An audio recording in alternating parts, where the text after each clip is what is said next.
Everybody, my name is Paul Catanzaro. I was born and raised in St. Louis, Missouri, and I will be a sophomore at the University of Mississippi next semester. Have you ever been around a friend that you could just tell was not in a very good mood? Many times you can decipher people's feelings and emotions by taking a look at their body language. Body language is a nonverbal communication which expresses our inner feelings by the way we move our body. Every part of your body is involved in communication, whether you realize it or not. Body language is your gestures, posture, eye movement, and facial expressions. You can usually figure out someone's attitude by his or her body language. Anything from pointing, waving, and touching are all forms of nonverbal communication. All of these movements have an effect on your interaction with somebody. For example, it can help you to tell if someone is telling a lie or not, or if someone is in a good mood. You can tell if a person is in a good mood because usually a natural smile will automatically come over his or her face while talking. Body language is also an indicator on how your interaction will go with a person. You can figure out if someone wants to talk to you or does not by analyzing someone's body language. Nonverbal cues can also help you figure out a person's mood. To tell if a person wants to be left alone, you might look at their head placement, eye direction, and their posture.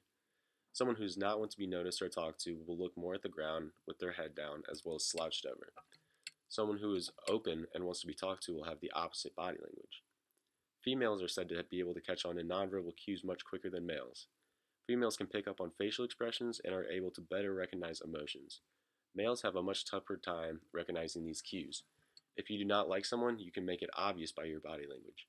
Crossing your arms, not making eye contact, and your facial expressions are a simple way to do this. A person's head plays a vital role in body language. Any way you tilt or nod your head can express different emotions. Your eyes are also an important way in dealing with others.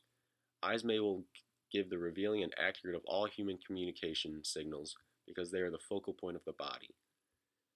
Our eyes communicate out of the most of any other part of the body. Any look you give or eyebrow movement sends a signal to the person you are communicating with. When you do not make a lot of eye contact, it shows you are not interested, and the opposite effect when you make a lot of eye contact. Whether you realize it or not, your eyebrows say a lot about you, about your emotions as well. The way you scrunch your eyebrows a certain way can send off a lot of different signals. Your posture is the third most important thing to master in body language. The way you stand focuses on your character and confidence, and sitting down focuses on our inner feelings. A person has less conscious control over their posture. The way you stand shows your confidence and comfort level. If you stand tall, it shows you are more confident. Crossing your arms signals a standoffish person and disapproval. Your legs are the hardest part of your body to control consciously. Keeping them as still as possible is the best in most situations, especially something like an interview. If you move your legs around a lot, it can make you seem nervous, misleading, or stressed. If someone has their legs or arms crossed, it can send off a cold reaction. The way you smile at someone can say a lot. A genuine smile shows someone that you are happy to see them, whereas a smirk can be a fake smile and show that you are not happy to see somebody. You can, for the most part, tell the difference between a real and a fake smile. Body language gives you a better understanding about a person and their intentions. It gives you a heads up on what kind of person you're about to be dealing with. I'd like to thank everyone at this time for listening to me today and recap some of the main things to take away from this speech.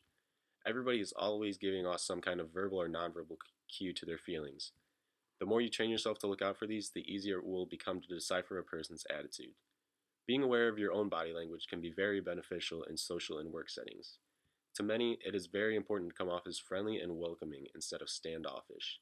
And remember, your body language is the doorway to your mind.